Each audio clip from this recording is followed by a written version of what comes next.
அந்த வெள்ளைக்காரி ஒவ்வொரு முறை என்னை முத்தமிடும் பொழுதும் என் உயிரை உறிஞ்சிக் கொண்டே இருக்கிறாள். அவள் பெயர் சிகரெட். இந்த கவிதையை என்னுடைய சாருக்கு அவருடைய சார் சொன்னதா எனக்கு அவர் சொன்னார். அதாவது ஒரு கவிதை எப்படி எழுதணும் அப்படிங்கிறதுக்கு ஒரு உதாரணமாக அந்த கவிதை எனக்கு சொன்னதாக அவர் சொன்னார். அது சொன்னது மட்டும் இல்லாமல் எனக்கு ஒரு கவிதை புத்தகத்தையும் பரிசாக கொடுத்து இந்த கவிதை புத்தகத்தை படி அப்படின்னு சொன்னார். இந்த கவிதை புத்தகத்தை படிக்க ஆரம்பித்ததுக்கப்புறம் அடுத்தடுத்து நிறைய கவிதை புத்தகங்கள் நீ படிக்கணும் அப்படின்னு எனக்கு அவர் சொன்னார். அப்படி அவர் கொடுத்து நான் வாசித்த ஒரு கவிதை புத்தகம் தான் சே. ராஜு அவர்கள் எழுதிய முனிசி அப்படிங்கிற இந்த கவிதை புத்தகம். புத்தகங்களை நேசிக்கும் வாசிக்கும் தமிழர்களுக்கு வணக்கம். வழக்கம் போல் உங்களுக்காக ஒரு நல்ல புத்தகத்தை தேடி கண்டுபிடிச்சு கொண்டு வந்திருக்கேன். அந்த புத்தகம் தான் சே. ராஜு அவர்கள் எழுதிய முனிசி அப்படிங்கிற இந்த புத்தகம். சே. ராஜு அவர்கள் எழுதிய இந்த புத்தகம் ஒரு தலித்திய இலக்கிய படைப்பு. அவர் சந்தித்த மனிதர்களை பற்றியும் அவருடைய வாழ்க்கையில் ஏற்பட்ட அனுபவங்களையுமே இதில் கவிதையாக எழுதியிருக்காரு. பொதுவாக கவிதைகளை எப்படி எழுதுவாங்கன்னா, ஒரு அழகான பெண்ணை பற்றி எழுதுவாங்க. அவங்க பார்த்த ஒரு அழகான ஒரு இயற்கை அமைப்பை பற்றி தான் கவிதைகள் நாம் இது வரைக்கும் படிச்சிருப்போம். அப்படி இல்லாமல் அன்பு நிறைந்த மனிதர்களையும் தனக்கு நன்றி கடன் பட்ட சில உயிருள்ள பொருட்களையும் உயிரில்லாத பொருட்களையுமே இதில் அவர் கவிதையாக எழுதியிருக்காரு. இந்த கவிதையை படிக்கிறதுக்கு முன்னாடி நான் இன்னொரு கவிதை புத்தகத்தை படிச்சிருந்தேன். அதாவது எப்படி எழுதினாலும் பூஜ்யம் தெரியாது அப்படிங்கிற ஒரு கவிதை புத்தகம். அதை நம்மளுடைய சேனல்லே ரிவ்யூ பண்ணியிருக்கோம். பார்க்காதவங்க அந்த வீடியோவை போய் பாருங்கள். அந்த புத்தகத்தை நான் படிக்கும்போது சில கவிதைகள் எனக்கு ரொம்ப பிடிச்சிருந்தது. அதாவது சின்ன வயசுலேருந்து நம்ம எப்படி கவிதை புத்தகங்களை படிப்போம் அப்படின்னா, நல்ல எதுகை மோனை உள்ள கவிதைகளை நம்ம விரும்பி படிப்போம். அதாவது ரைமிங் வேர்ட்ஸ் அப்படிங்கிற கவிதைகளை நம்ம விரும்பி படிப்போம். டிஆர் மாதிரி இருக்கிற கவிதைகளை விரும்பி படிப்போம் இல்லையா? அப்படி நான் அந்த கவிதை புத்தகத்தை நிறைய கவிதைகளை சிலாகிச்சு ரசித்து படித்தேன். ஆனால் சில கவிதைகள் இங்கே அதுக்கு கவிதை மாதிரியே தெரியல. ஏதோ பக்கத்துலேருந்து ஒரு ஆள் பேசுகிற மாதிரி இருந்தது. நான் அவர்கிட்ட ஃபோன் பண்ணி பேசினேன், எங்கள் சார்கிட்ட பேசினேன். சார் நல்லா இருந்தது கவிதை, ஆனால் சில கவிதைகள்லாம் கவிதை மாதிரியே தெரியலையா சார், இதெல்லாம் எதுக்கு தேவையில்லாமல் இந்த புத்தகத்தில் எழுதினார் சரின்னு அவர்கிட்ட கேட்டான். அப்போது எங்கள் சார் சொன்னார், கவிதைகளில் நிறைய விதை இருக்குமோ, ஒரே மாதிரியான கவிதைகள் எல்லாருக்கும் ஏற்புடையதாக இருக்காது இல்லையா? உனக்கு சில தமிழ் எழுத்துக்களில் சில வார்த்தைகள் இந்த மரபு வார்த்தைகள் உனக்கு தெரியும். ஸோ அதனால் நீ அதை படிக்கும்போது புரிஞ்சுக்கிற. ஒரு சாதாரண மனுஷனால் எந்த இலக்கிய தொடர்பும் இல்லாமல் இருக்கிற ஒரு மனுஷன் படித்தா அவனுக்கு சில கவிதைகள் புரியணும் இல்லையா?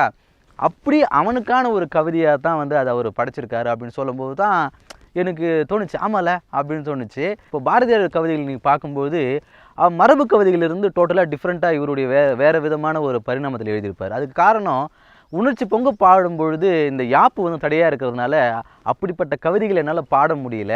இப்போ உதாரணத்துக்கு யாப்புலங்கிறதுல வெண்பா, ஆசிரியப்பா, கலிப்பா, வஞ்சிப்பான்னு இது மாதிரி பாவகைகள் இருக்கும். அதாவது வெண்பானும் போது 2 அடியில் பாடணும். திருக்குறள்லாம் 2 அடியில் பாடப்பட்ட நூல்களாகட்டும். இப்போ ஆசிரியப்பானும் போகும்போது 13 அடிகளை அதோடைய அடிவரையறை அப்படிங்கிறது இருக்கும். இப்படி இந்த வரையறைக்குள்ளே கவிதைகளை எழுதும்போது எனக்கு ரொம்ப கஷ்டமாக இருக்குது. அதனாலேயே நான் அந்த யாப்புகள் இல்லாத நான் கவிதைகளை படைக்க விரும்புகிறேன் அப்படின்னு சொல்லிட்டு தான் அவர் புது கவிதைகள் ஆகட்டும், இந்த இலக்கற்ற கட்டுக்குள் அடங்காத கவிதைகளை அவர் படைச்சார். அதுதான் நம்ம இன்றைக்கி நம்ம சிலாகிச்சு பேசுகிறோம். அது காரணம் நான் என்னென்னா, அந்த கவிதைகளை நம்ம படிக்கும்போது அது நம்ம அந்த கவிதை நமக்கு புரிய ஆரம்பிக்கும். உதாரணத்துக்கு ஒரு குறுந்தகை நூலையோ ஒரு நற்றினையோ நம்ம படிக்கும்பொழுது நமக்கு புரியாது. ஆனால் பாரதியாருடைய கவிதைகளை நம்ம படிக்கும்பொழுது அந்த கவிதை நமக்கு புரியும். இப்படி இலக்கண விதியை தாண்டி படைக்கப்படுற கவிதைகளால் மொழியானது அழிகிறதுக்கு வாய்ப்பு இருக்குதா அப்படின்னு யோசித்து பார்த்தா அதுக்கான வாய்ப்பு எதுவும் இல்லை. என்னென்னா, இலக்கணங்கள் உருவானதுக்கு பிறகு மொழி உருவானதில்லை. மொழி உருவானதுக்கு பிறகு தான் இலக்கணங்கள் உருவாகி இருக்கும். தமிழ் மொழியில் பழமையான ஒரு இலக்கண நூலுனா தொல்காப்பியத்தை சொல்லுவாங்க. அந்த தொல்காப்பியத்துக்கு முன்னாடியே தமிழ் மொழி இருந்ததாக வரலாற்று ஆய்வாளர்கள் சொல்கிறாங்க. அதாவது ஒரு மொழி உருவானதுக்கு பிறகு தான் இலக்கண நூல் உருவாக முடியும். அப்படி பார்க்கும்பொழுது தொல்காப்பியத்துக்கு முன்னாடி உருவான நூல் அகத்தியம் அப்படிங்கிற இலக்கண நூல். ஸோ அது மாதிரி தான் இப்போ ஒரு இலக்கணத்தை உருவானதுக்கு பிறகு இந்த இலக்கணத்தை விதியப்படி தான் கவிதைகள் உருவாகணும் அப்படின்னு முடிவெடுத்தோம்னா மொழி மேம்பாடு அடையாது. அப்படிப்பட்ட தமிழ் மொழியை மேம்பாடு அடைய செய்யக்கூடிய கவிதைகளில் ஒன்றா தான் இந்த மாதிரியான புது கவிதைகளை நான் பார்க்குறேன். பாரதியாருடைய கவிதைகளையும் தாண்டி இந்த மாதிரியான எளிய மக்களுக்கு சென்றடையக்கூடிய கவிதை புத்தகங்கள் இன்னும் வரணும் அப்படிங்கிறத என்னுடைய அறிவுக்கேற்ற மாதிரி நான் புரிஞ்சுக்கிட்டேன். இதில் ஏதாவது மாற்று கருத்துக்கள் இருந்தாலும் இல்லை என்னுடைய புரிதலுக்கு இது சரியானது இல்லை அப்படிங்கிற நீங்கள் எனக்கு ஏதாவது சொல்லணும்னு விருப்பப்பட்டாலும் கீழே கமெண்ட்டில் சொல்லுங்கள்.